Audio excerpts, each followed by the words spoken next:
Hello, this is Scott Coombe. We're doing our second video, follow-up from the Plato and Aristotle, how they affected thinking, and the implications of Christianity today.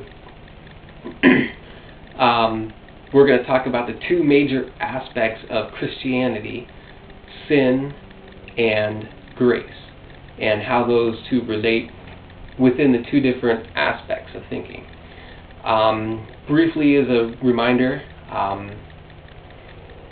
Aristotelian thinking is thinking in the box. It's the empirical, everything has its place.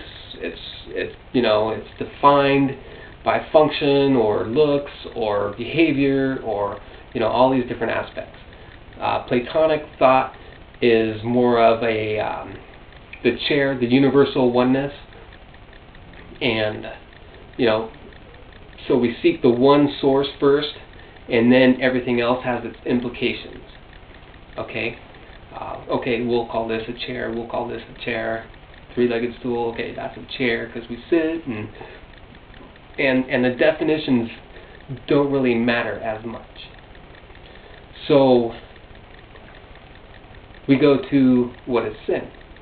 Okay, now to the Aristotle point of view, I'm going to start calling it the academic Christian. Okay, this is where everything has its box, and what does an academic Christian think? The empirical believer. Okay,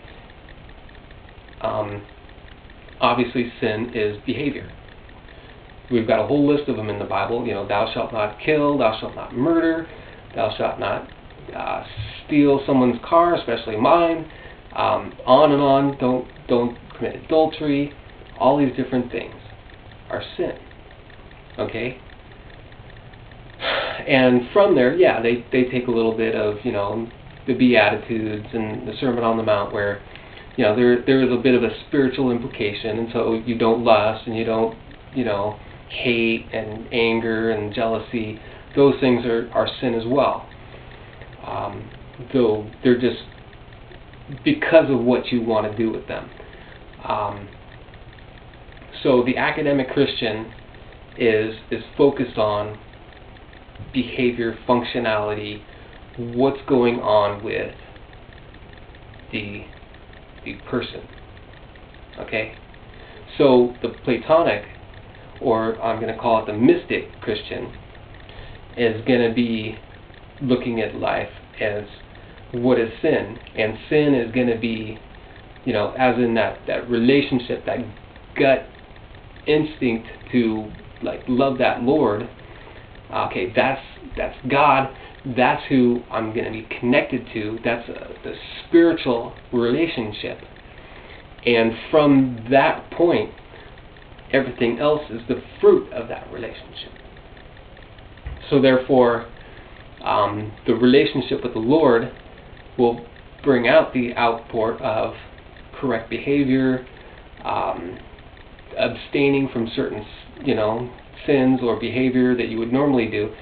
But the definition of what an actual sin is would be, it's the hard heart. When it's something that gets in the way of me having that relationship. And it's the pride, it's all these different things, the anger, the sins of, our behavior as well, but those things are just symptoms of us covering the heart, covering the relationship, and not seeking it. So, what is grace then? Okay, so for the academic Christian, whose sin is all these boxes, okay, grace becomes the ability to no longer do all those boxes, but you also have a new box, which is I won't sin. It gives us the ability to not sin, whereas before we are unable to stop. We just, with the lust and the hungers of our body, we just did whatever we felt natural. Now we have, for godly reasons, we can abstain, and we can almost become perfect persons. And there's a lot of religions out there that say, yes, you can keep hitting this button, in this box and become and live a perfect life. And some people do claim that. And, well, I don't want to go too far on that one.